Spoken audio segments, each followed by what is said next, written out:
gestisce le possesamo di Radio Cronaca. Kaká in percussione, cerca l'ingresso in area ancora. Kaká davanti al portiere. Kaká, rete. Kaká, grandissimo, ha fatto. Milan stanuje działo, wygrał второй Кубок Чемпионов.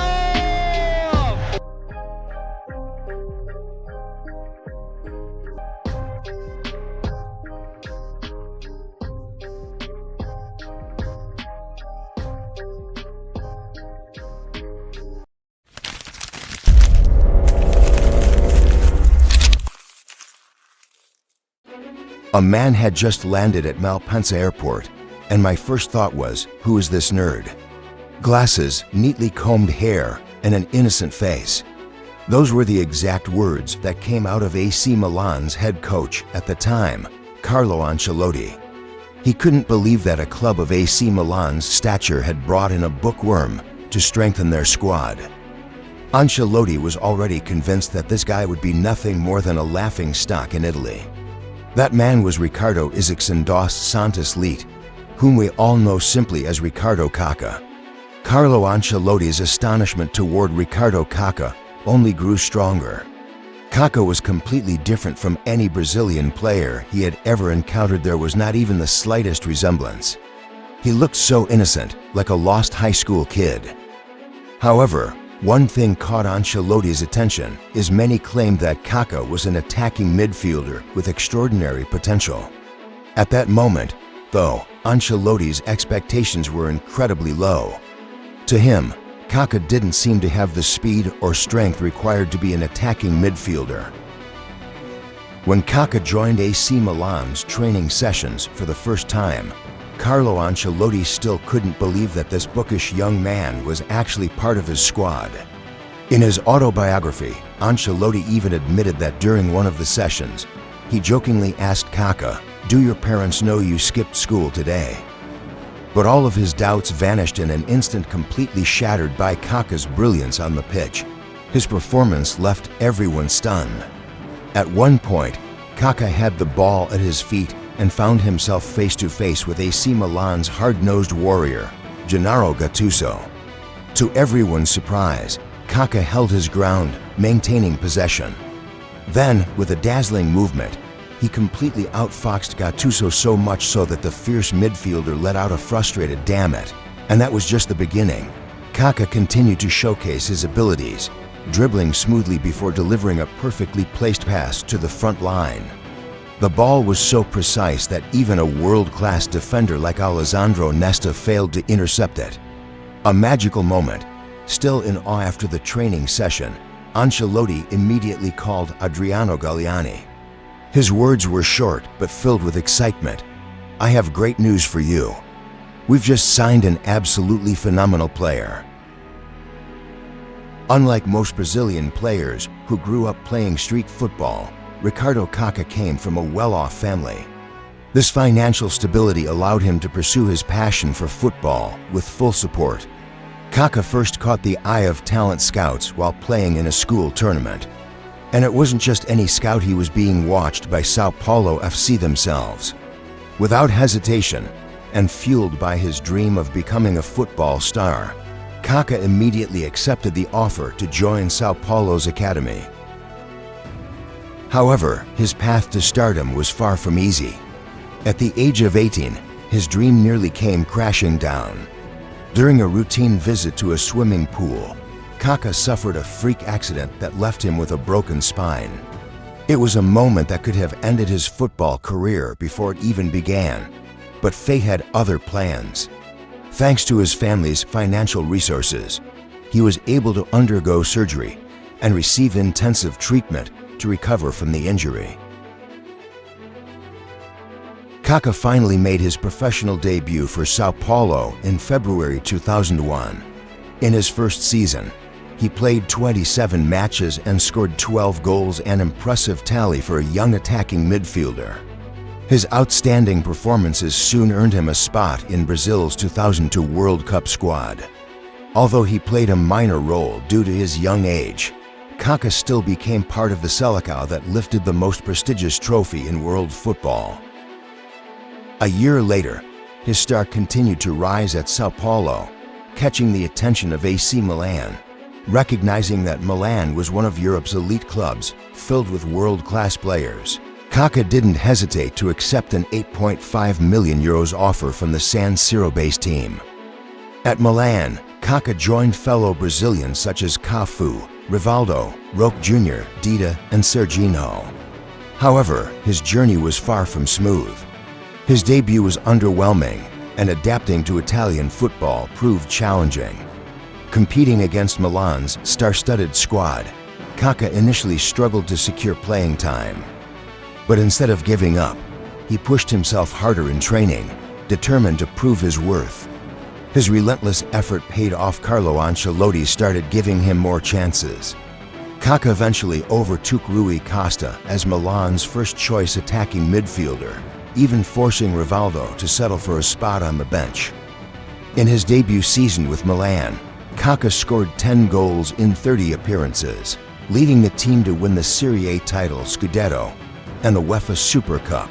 His dazzling performances earned him the Serie A Footballer of the Year award and a nomination for the prestigious Ballon d'Or, a sign of the greatness that was yet to come. Surrounded by world-class talents, Kaká thrived at AC Milan, growing into one of the most promising stars in football. Alongside Andrea Pirlo, Clarence Seedorf, and Gennaro Gattuso, he formed a flawless midfield partnership, dictating Milan's play with a perfect blend of technique, creativity, and grit. Initially, Kaká was tasked with supporting Milan's main striker, Andriy Shevchenko. But even after Shevchenko's departure to Chelsea, he continued to shine, forging a lethal partnership with Milan's 2007 hero, the legendary Filippo Super Pippo Inzaghi. The year 2007 was the pinnacle of Kaká's career, the year he was officially crowned the best player in the world, winning the Ballon d'Or. With this, he silenced all doubts, including those Carlo Ancelotti had when he first arrived at Milan. In the Champions League knockout stages, Kaká proved his greatness. He scored the decisive goal against Celtic, then led Milan to a dominant aggregate victory over Bayern Munich. But his finest moment came in the semi-final against Manchester United. Despite losing the first leg at Old Trafford, Kaká put on a masterclass in the second leg at San Siro. His legendary goal against Edwin van der Sar was a moment of pure magic, and his performance propelled Milan to the final with a 5-3 aggregate win. In the final, Milan faced Liverpool, the team that had shattered their dreams in the heartbreaking 2005 final. But this time, Kaká was calm, composed, and ready to make history. With a perfect assist to Filippo Inzaghi, he helped secure Milan's victory, exercising the demons of 2005 and lifting the most prestigious trophy in European football. After that unforgettable season, Kaká was unstoppable. He not only won the Ballon d'Or, but was also named FIFA World Player of the Year, cementing his place among football's all-time greats. Despite still being a key player for AC Milan, Kaká made a shocking move to Real Madrid in 2009 for a staggering €70 million transfer fee. Alongside Xabi Alonso, Karim Benzema, and Cristiano Ronaldo, he was expected to be a central figure in Madrid's new Galacticos era. With such a hefty price tag came sky-high expectations. But sadly, Kaká's dream in Madrid never materialized. Instead of becoming a legend at the Santiago Bernabeu, he struggled to make an impact, with critics saying he was merely a passenger among bigger stars. The most obvious reason behind Kaká's decline was his recurring injuries. On December 9, 2009, he suffered a hip injury, forcing him to sit out for 28 days. From that point on, he was labeled injury-prone, as he could never quite recapture his Milan form. In his first season at Madrid, Kaká made 25 appearances, but only managed to score 5 goals, far below expectations. Then came the 2010-11 season, which turned into a nightmare. A more serious knee injury sidelined him from August to December 2010, keeping him out for 147 days and forcing him to miss 25 matches. His long absence only cemented his status as a fading star. In addition to injuries, Jose Mourinho's tactical system proved to be another major obstacle for Kaká. At Milan, he thrived in the number 10 role, operating with complete freedom to dictate attacks without defensive responsibilities. However, under Mourinho's 4-2-3-1 formation, every player was expected to contribute defensively, a demand that did not suit Kaká's style. Many blamed Mourinho for Kaká's downfall, as the coach's rigid system didn't allow the Brazilian to express his creativity. Kaká's struggles were further compounded by the arrival of Mesut Ozil in 2010. Ozil fit seamlessly into Mourinho's tactical setup, excelling both offensively and defensively. His growing influence pushed Kaká further into the shadows, and soon, his name faded from the spotlight.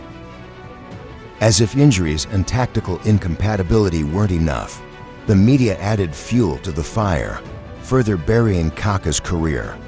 Labeled as one of Real Madrid's biggest transfer flops, he was constantly criticized for failing to live up to expectations, despite his hefty price tag. In one interview, Kaká has said in 2009, "I accepted Real Madrid's offer, and it turned out to be the biggest regret of my life. I was completely broken, and working with Jose Mourinho was extremely difficult for me." The truth is, Kaká never wanted to leave AC Milan. According to his agent, Gaetano Paulillo, in a 2020 interview, Kaká was forced out of Milan in 2009. The club's president, Adriano Galliani, made it clear that Milan was suffering from a financial crisis. Selling Kaká for €70 million was a necessary sacrifice to save the club. The main reason behind Kaká's departure was to keep Milan financially afloat, Adriano Galliani said. After years of frustration in Madrid, Kaká made his long-awaited return to AC Milan in 2013. However, his second stint at San Siro was nothing like the first. His injury troubles persisted, forcing him to miss 7 matches due to various setbacks. Realizing he could no longer perform at the highest level, Kaká made a selfless decision to forgo his salary before leaving Milan after just 1 season. Before hanging up his boots, Kaká tried to revive his career in Major League Soccer (MLS), but once again, injuries haunted him. He missed 146 days due to recurring physical issues, ultimately leading him to retire from professional football. What if Kaká had never left Milan? Kaká's journey, which started with fairy tale success, unfortunately did not end with the same glory.